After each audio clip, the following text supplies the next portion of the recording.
Hitesh Parmar VTV ન્યૂઝમાં આપનું સ્વાગત છે। સમાચારની શરૂઆતમાં સૌપ્રથમ વાત કરીએ મુંબઈના ગોરેગાંવમાં રોબિન્સ R44 હેલિકોપ્ટર દુર્ઘટનાગ્રસ્ત થઈ ગયું છે। આ દુર્ઘટના બપોરે 12:30 કલાકે સર્જાઈ હતી। જંગલ વિસ્તારમાં આ દુર્ઘટના ઘટી હતી। પોલીસના જણાવ્યા અનુસાર હેલિકોપ્ટરમાં પાયલટ સહિત કુલ 4 લોકો સવાર હતા। રોયલ પામ હોટલની નજીક આ દુર્ઘટના સર્જાઈ હતી। હેલિકોપ્ટરમાં 4 લોકોમાં 2 મહિલાઓ પણ સામેલ હતી। આ ઘટનામાં એકનું મોત થયું છે તો 3 લોકો ઈજાગ્રસ્ત થયા છે।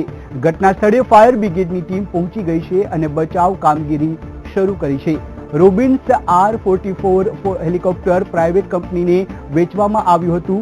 રોબિન્સ R44 હેલિકોપ્ટર પહેલા પવન હંસ પાસે હતું। રોબિન્સ R44 હેલિકોપ્ટર 1992માં બનાવવામાં આવ્યું હતું।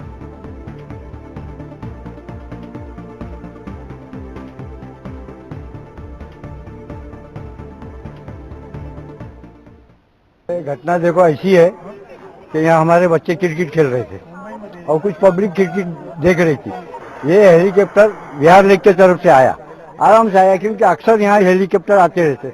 तो हम लोग बोले कि ठीक है आ रहा है। तो यहाँ आने तक के उसने 4 पलटी खाया और जब 4 पलटी खाया तो पब्लिक समझ गई कि ये सब क्रिकेट खेलने वाले बच्चे साइड में हो गए।